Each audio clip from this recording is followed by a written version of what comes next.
The crystal spires of Cathara Prime shook as another wave of energy tore through the planet's shields. High Counselor Zarathul watched from the command chamber as red warning lights flashed across every surface. Her translucent blue skin flickered with patterns of distress, something that had not happened in over 3,000 years. "Report," she commanded, her voice carrying the harmonic undertones that marked her as nobility among the Cathari. "The Void Swarm has broken through the Outer Rim defenses," reported General Kethmore, his crystalline form crackling with barely contained energy. 17 worlds have gone dark in the past cycle. They are consuming everything in their path. Zarathul closed her eyes and reached out with her mind, feeling for the psychic signatures of her people across the galaxy. Where once there had been billions of bright lights, now she felt only darkness spreading like an infection. The Void Swarm had returned, just as the ancient text had warned they would. For 10,000 years, the Cathari Empire had ruled the galaxy with wisdom and strength. Their advanced technology could reshape matter at the molecular level. Their psychic abilities allowed them to communicate across vast distances instantly. They had brought peace to over 1 million worlds and guided younger species toward enlightenment. None of it mattered now. The Void Swarm was unlike any enemy they had ever faced. The creatures existed partially outside normal space and time, making them immune to conventional weapons. They consumed not just matter and energy, but the very fabric of reality itself. Planets didn't just die when the swarm arrived, they ceased to have ever existed. "What of the Fourth Fleet?" Zarathul asked. "Gone," Kethmore replied, his light dimming. Admiral Velthanis attempted a direct assault on their primary cluster. "We lost contact 6 hours ago." The High Counselor felt something she had never experienced before: despair. The Cathari had always found solutions through logic and careful planning. But how could you plan against an enemy that consumed logic itself? "High Counselor," interrupted Communications Chief Talaran. "Incoming message from the Research Division. They claim to have a proposal." Within moments, Chief Scientist Morden appeared in the chamber through holographic projection. His form was older than most, with deep cracks running through his crystal structure that spoke of centuries spent in study. "Honored Counselor," he began, "I believe we must consider the unthinkable. Speak. We must ask for help." The chamber fell silent. For the Cathari, asking for assistance from lesser species was not just unusual, it was almost incomprehensible. They were the teachers, the guides, the protectors. They had never needed help from anyone. The younger species lacked the technology to face this threat, General Kethmore protested. "Most cannot even travel between stars without our assistance." "True," Morden agreed, "but perhaps we have been thinking about this wrong. The Void Swarm is ancient from the time before time. They have faced every conventional strategy our ancestors could devise. Perhaps what we need is not conventional thinking." Zarathul considered this. The Cathari mind was structured, logical, predictable. It was their greatest strength in normal times. But these were not normal times. "What do you propose?" "A galaxy-wide broadcast. We offer our most advanced technologies, territorial rights, and vast wealth to any species that can provide meaningful assistance against the Void Swarm." The other counselors began to glow with agitation. The idea of sharing their highest technologies with primitive species was disturbing to them. But Zarathul remembered something her predecessor had once told her. "Pride is a luxury that extinction cannot afford." "Do it," she commanded. 3 hours later, the message went out across every frequency, in every language the Cathari had ever catalogued. It was a simple plea: help us and share in our knowledge and wealth. The Void Swarm threatens all life in this galaxy. We cannot face them alone. Most species that received the message dismissed it as impossible. The mighty Cathari asking for help? It had to be some kind of test or trick. Others lacked the technology to even understand what the Void Swarm was, let alone fight it. But on a small blue planet in an unremarkable solar system, the message was received by beings who had a different perspective on impossible situations. Admiral Sarah Chen sat in the emergency session of the United Earth Defense Council, watching the alien message play for the 5th time. Around the table, representatives from every nation on Earth argued about the implications. "This could be a trap," warned General Morrison from the American delegation. "How do we know this message is real?" "Our deep space sensors confirm massive energy signatures in that region of the galaxy," replied Dr. Petrov from the Russian team. Something is definitely happening out there. Even if it's real, added Commander Yuki from Japan, what could we possibly do that an advanced alien empire cannot? Admiral Chen studied the fear in the alien's voice. Yes, even through the translation software you could hear it. She had heard that same tone before, in the voices of soldiers calling for backup when their position was overrun.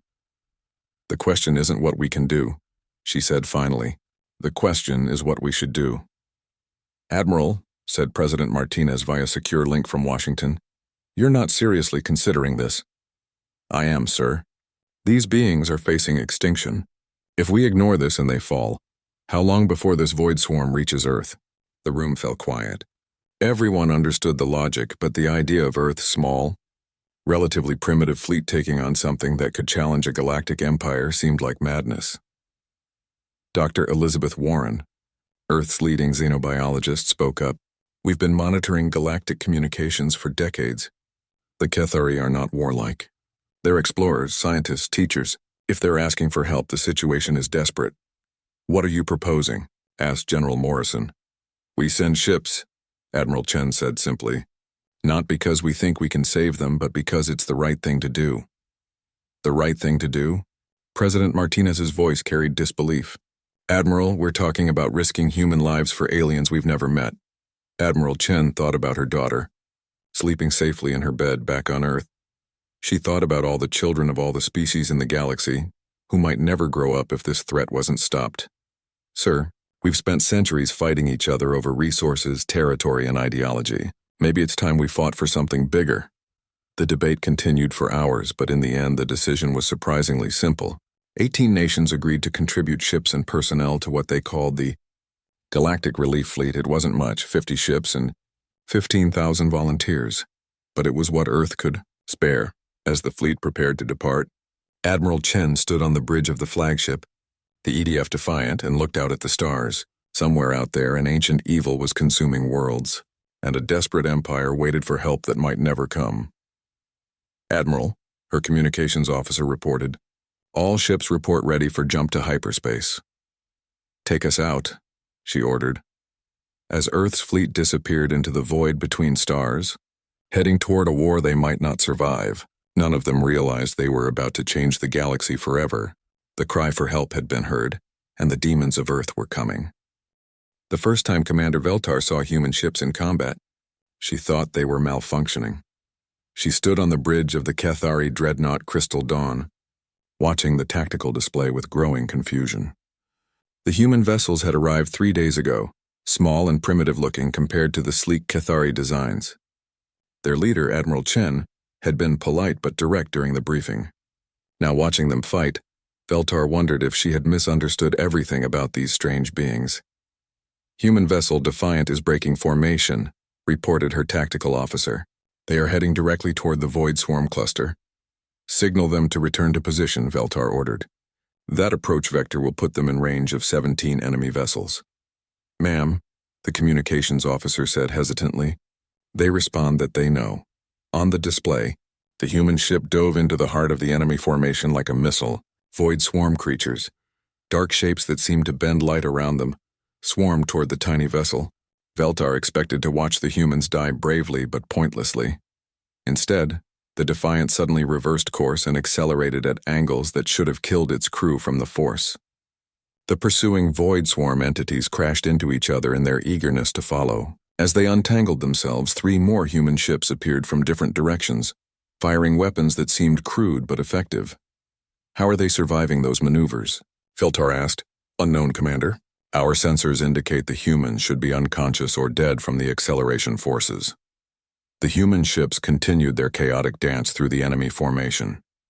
They didn't fight like any civilized species Veltar had ever seen. There was no formation, no clear strategy, no logical progression. They simply attacked from wherever they could, using tactics that seemed to change every few seconds. Human ship Endeavor is ramming the enemy vessel, her tactical officer reported, voice tight with shock. What?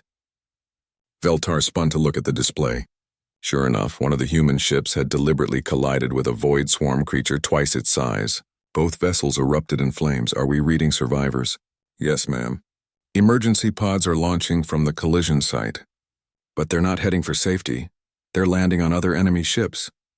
Veltar watched in fascination and horror as human soldiers in primitive armor fought their way into void swarm vessels. These beings were actively boarding enemy ships during combat. It was the most reckless, dangerous, and stupid tactic she had ever witnessed. It was also working. "Commander," her science officer called out, "the humans are transmitting something to us. It appears to be music? Music? Yes, ma'am. They say it helps with morale." Veltar authorized the transmission and immediately regretted it. Harsh rhythmic sounds filled the bridge, nothing like the harmonious tones of Cathari art. Her crew looked disturbed by the noise, but somehow it seemed to fit what they were watching. The humans fought to this primitive music like it was some kind of battle prayer. Over the next 6 hours, Veltar watched the humans employ tactics that violated every principle of civilized warfare. They used their own ships as weapons. They fought hand-to-hand with creatures that could dissolve matter with a touch. They showed no fear of death, and worse, they seemed to enjoy the chaos of battle.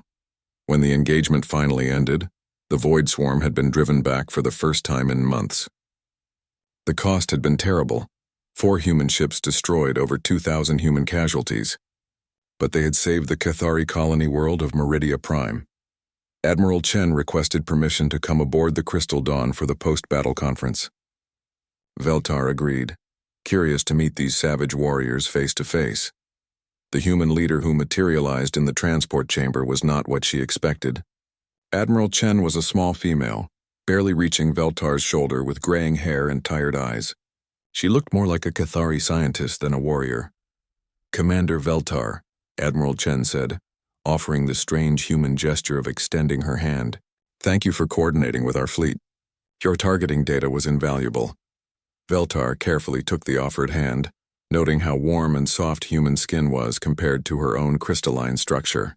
"Admiral, I must ask, how do your crews survive those acceleration forces? Our medical scanners indicated lethal G-forces during your maneuvers." Chen smiled, an expression Veltar was still learning to interpret. "Adrenaline, good training, and stubbornness. Humans are built to survive things that should kill us. And the ramming attack, the boarding actions? These seem extreme." "Desperate times call for desperate measures," Chen replied. "We've learned that sometimes the only way through a problem is to charge straight at it. But the casualties..." Veltar gestured toward the medical bay where human wounded were being treated by Cathari healers. "Your people died for aliens they had never met." Admiral Chen was quiet for a moment. "Commander, my species has a saying, no one left behind. It doesn't matter if you're human or alien. If you're fighting beside us, you're family." This concept was difficult for Veltar to understand. Cathari society was logical, ordered. They helped others because it was efficient and morally correct. But these humans seemed to help others because they couldn't help themselves. "Admiral, if I may ask, what do your people call your fighting style?" Chen laughed, a sound that somehow managed to be both harsh and warm. "Organized chaos. We've been fighting each other for thousands of years, Commander. We've learned that the best plan often doesn't survive contact with the enemy, so we've gotten good at making it up as we go." "And this works?" "Well, we're still alive, aren't we?" Over the following weeks, Veltar worked closely with the human fleet.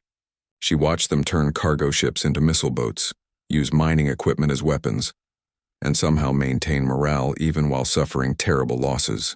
They sang their harsh music, told crude jokes, and treated warfare like a job that had to be done rather than a glorious calling. Most disturbing of all, she saw them show mercy to captured void swarm entities. While other species wanted to study or destroy the prisoners, humans actually tried to communicate with them. They brought food and medical attention to creatures that had been trying to kill them hours before. "Why do you help them?" Veltar asked Sergeant Martinez, the human soldier in charge of the prison detail. "Because they're scared," Martinez replied simply. "Look at them, Commander. Really look. They're not monsters. They're just trying to survive." Veltar did look, and for the first time she saw past the alien features and dark energy of the void swarm prisoners. There was something in their posture, something desperate and afraid. "Your people are very strange, Sergeant." "Yeah, we get that a lot." As Veltar filed her reports to High Command, she struggled to find words to describe the humans. They fought like demons, showed mercy like saints, and seemed to treat both victory and defeat as temporary conditions. They were chaotic, unpredictable, and terrifying. They were also the most effective allies the Cathari had ever fought beside. In her final report, she wrote, "The humans are not like us. They do not fight for logic or efficiency. They fight because they believe it is right, and they do not stop fighting until they win or die. I recommend we give them whatever support they require." She did not mention her growing suspicion that these primitive, violent, impossible beings might be exactly what the galaxy needed to survive. The transport ship shuddered as another void swarm energy beam tore through its hull. Emergency lights bathed the corridor in red as Commander Veltar ran alongside Sergeant Maria Santos and her squad of human soldiers. Behind them, the sounds of the ship dying grew louder.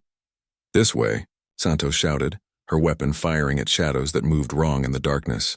"Emergency pods are 2 sections forward." Veltar's crystalline form sparked with stress patterns.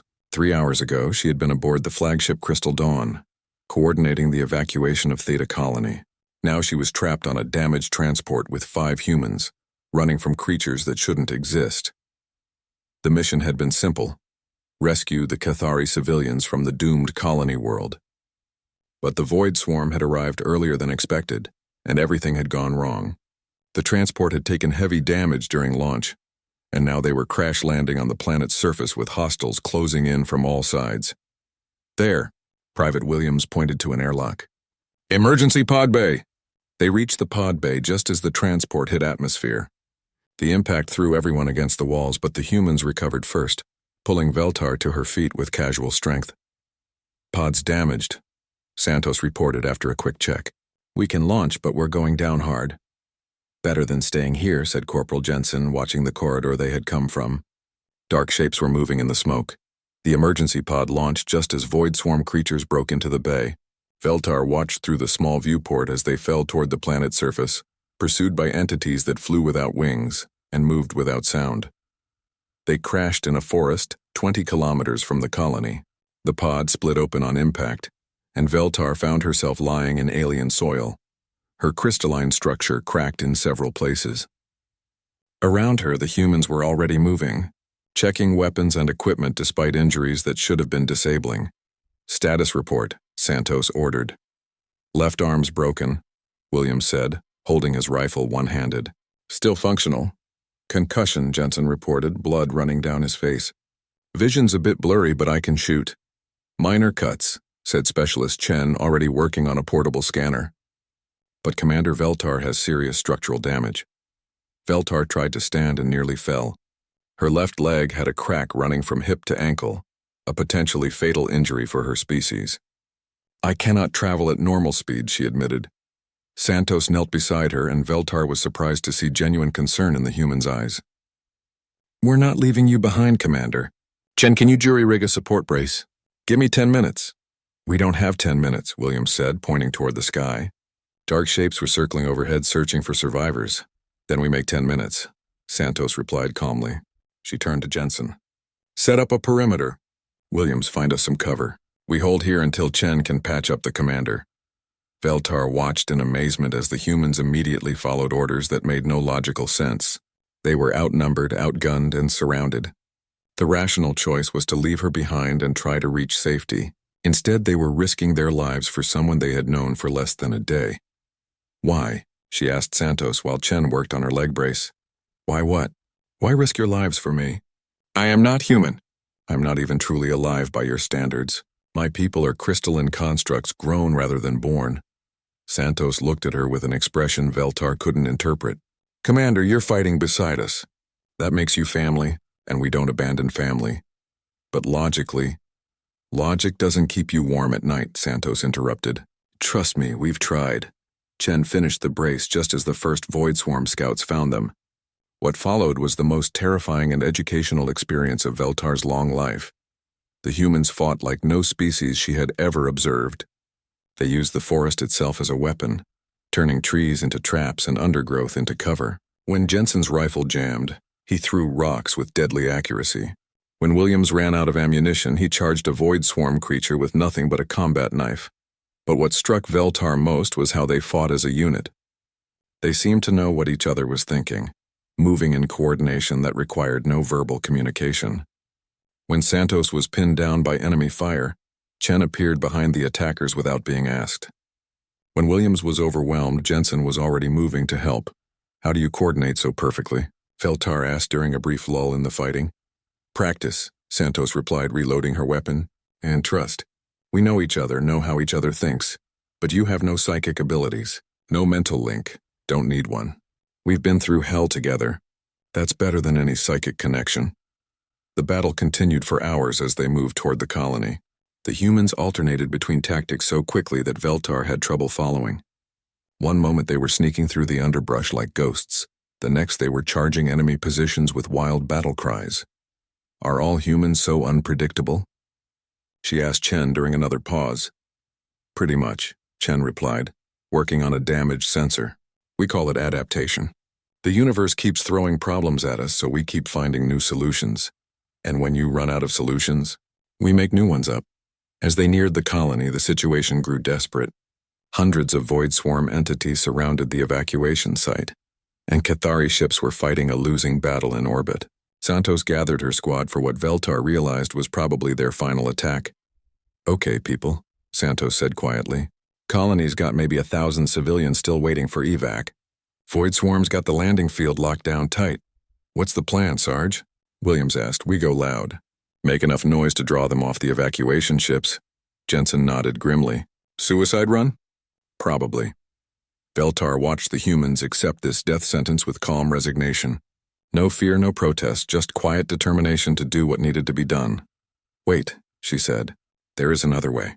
My people have emergency protocols for situations like this. She explained about the Cathari crystal resonance system. A way to create powerful energy discharges that could temporarily disable Void Swarm entities in a wide area, but it required a Cathari to sacrifice their life force to power it. So you die and they're stunned for maybe 10 minutes? Santos asked. Yes. Not good enough. We need something better. For the next hour, the humans brainstormed solutions with creativity that amazed Veltar. They combined human explosives with Cathari crystal technology, turned the colony's mining equipment into weapons, and somehow convinced a group of civilian transports to act as decoys. The final assault was chaos incarnate. Explosions lit up the night as human soldiers and Cathari civilians worked together in ways that defied military doctrine. Santos herself led a charge into the heart of the enemy formation, buying time for the last evacuation ships to escape. When it was over, they had saved over 800 civilians. The cost was terrible.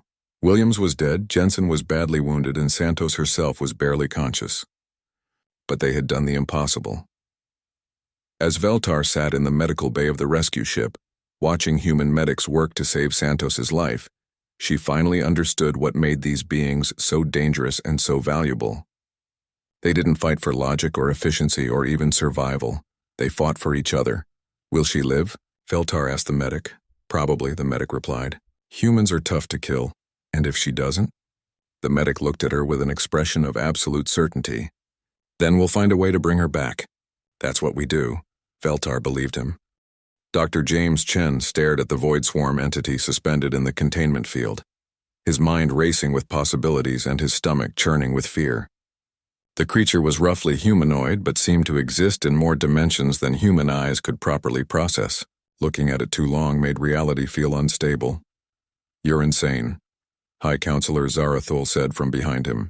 Absolutely, completely insane. Maybe, Chen admitted, not taking his eyes off the prisoner. But insanity might be exactly what we need. 3 months had passed since the rescue mission that had nearly killed Sergeant Santos. The war was going better now that humans had joined the fight, but everyone knew it was only temporary. The Void Swarm had infinite numbers and could replace losses faster than the galaxy could inflict them. That's when Chen had made his discovery. Tell me again what you think you heard, demanded General Kethmore, his crystalline form flickering with agitation. Chen turned to face the assembled command staff. Humans and Cathari filled the research station's main briefing room, all of them looking at him like he had lost his mind. Maybe he had. The entity wasn't attacking randomly during the last engagement, he said.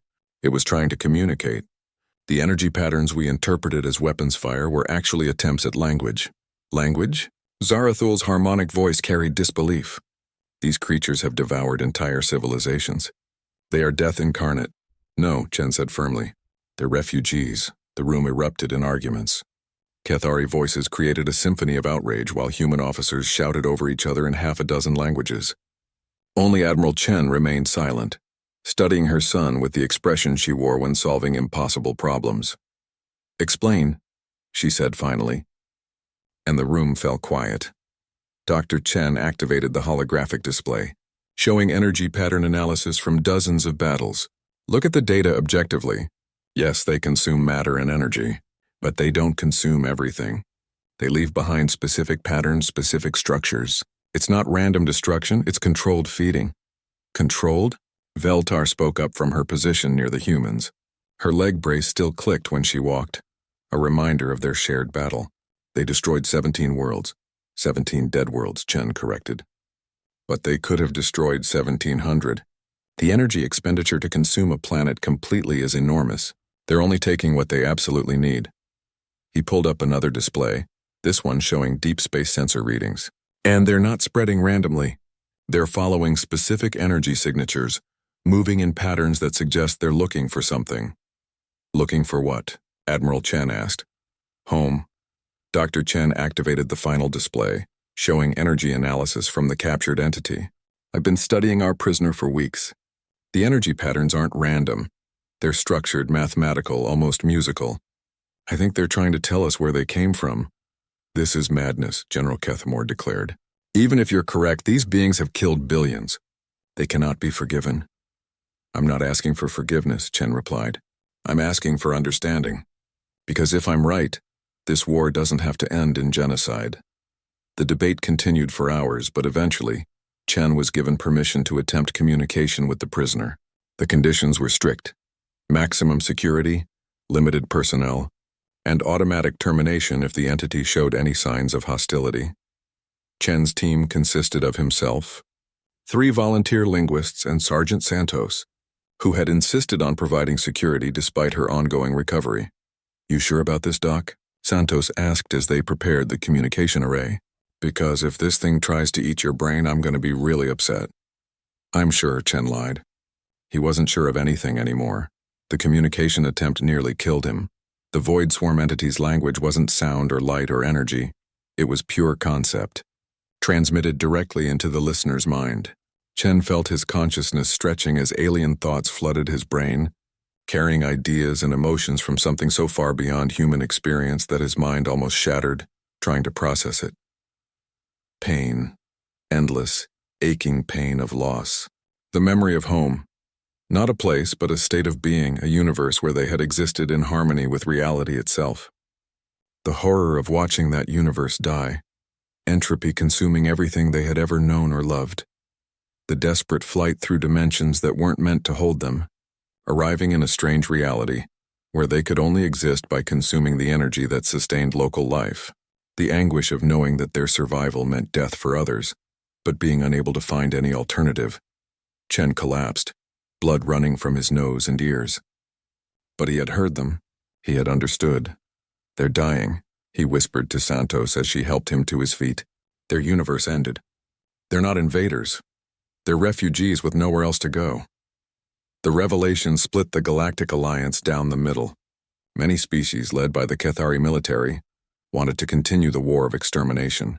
These beings had killed too many to be forgiven, regardless of their reasons. But a small group, mostly humans with some sympathetic Cathari scientists, believed Chen's discovery offered another option. If the Void Swarm could be given a place to exist without consuming inhabited worlds, the killing could stop. "You're proposing to help our enemies," High Counselor Zarathul accused during an emergency council session. "I'm proposing to save everyone," Chen replied. "Us and them." Admiral Chen supported her son's research despite fierce opposition from both human and alien commanders. "We've always prided ourselves on finding third options," she told the council. "Maybe it's time to prove that's more than just words." Working in secret, Chen's team developed a plan that was audacious even by human standards. Using a combination of human engineering and Cathari dimensional science, they could theoretically create a gateway to an uninhabited dimension, a place where the Void Swarm could exist without threatening local life. The power requirements were staggering. They would need to sacrifice an entire star to open the gateway, and the nearest suitable candidate was Earth's sun. "You're asking humanity to give up their homeworld," President Martinez said during an encrypted conference call. "I'm asking humanity to save two species," Chen replied, "ours and theirs." The debate raged for weeks while the war continued around them. Humans died in battles against creatures they now knew were fellow refugees. Kithari colonies fell to entities that were trying to survive the only way they knew how. Finally, Admiral Chen made the decision that would define humanity's place in the galaxy. "We'll do it," she announced during a joint command meeting. "Humanity will sacrifice Earth to power the gateway." The reaction was immediate and violent. Half the human fleet threatened mutiny. Kithari commanders called it the ultimate proof of human insanity. But Admiral Chen held firm. "We came here to answer a cry for help," she said. "This is how we answer it." Sergeant Santos, still recovering but back on duty, summed up the human position perfectly. "We've been homeless before. We can do it again if it means everyone gets to live." The plan would require precise coordination, perfect timing, and more luck than any military operation had a right to expect. But as Chen watched volunteers from dozens of species working together to build the dimensional gateway, he felt something he hadn't experienced since the war began. Hope. "Think it'll work?" Santos asked, joining him at the observation deck. "Ask me in a few days," Chen replied, watching Earth's sun grow larger on the view screen as the fleet approached humanity's homeworld. Behind them, void swarm entities followed at a respectful distance, no longer attacking, but not yet trusting. And somewhere in the darkness between stars, the future of two species hung in the balance. Admiral Veltar stood on the bridge of the exploration vessel New Horizon, watching the stars through the view screen and remembering when those same stars had been filled with war. 5 years had passed since the day of sacrifice, as the historians were calling it. 5 years since humanity had given up their homeworld to save two species from extinction. Admiral, called Lieutenant Thompson, one of the human officers now serving in the joint Kithari human fleet, were receiving a distress signal from the outer rim. Unknown species, unknown threat. Veltar's crystalline form sparked with familiar patterns. Not distress this time, but anticipation. This was the 4th such call they had received this year. Word was spreading across the galaxy about the beings who answered impossible pleas for help. "Signal the fleet," she ordered. "All ships prepare for emergency jump. And send a message to the scattered colonies. Ma'am, tell them the galaxy is calling again." Across space, the message reached human settlements on 100 different worlds. Former Earth colonies struggled to survive on alien planets, many still bitter about losing their home. But when the call came, they responded as they always did. On New Terra, a farming colony barely managing to grow food in alien soil, Sergeant Santos, now Colonel Santos, looked up from the grain fields to see transport ships landing. Volunteers were coming forward as they always did when someone needed help. "You don't have to go," her husband Marcus said, watching her pack her gear. "You've given enough." Santos kissed him goodbye and looked out at the stars visible through their dome city. Somewhere out there, beings she had never met were facing death or worse. "Nobody has to go," she said. "That's what makes us human." On Prometheus Station, orbiting a red giant star, Dr. James Chen received the signal while working on his latest project, a communication array designed to talk to crystalline life forms discovered in the Andromeda Galaxy. His wife Sarah looked up from her own research. "Another crisis?" she asked. "Looks like it." Chen smiled and began shutting down his equipment. "Think we can solve this one without sacrificing any stars? With humans involved? Probably not." The response was the same across the scattered human colonies. Engineers left construction projects half-finished. Doctors abandoned research that could have saved thousands. Teachers walked away from classrooms full of human and alien children. Not because they had to, but because they chose to. Veltar watched the human ships arrive at the rally point and marveled, as she always did, at their impossible nature. These beings had lost their homeworld because they had chosen to save their enemies. Many of them had suffered terribly in the years since, struggling to adapt to alien environments and cultures, and yet, when the call came, they answered. "Admiral," reported Commander Kethlar, her second in command. "The human fleet reports ready. 57 ships, 12,000 volunteers. And our own forces? 40 ships, 8,000 crew. The humans still outnumber us." Veltar considered this.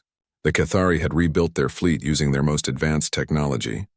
The humans flew ships held together with spare parts and stubborn refusal to give up.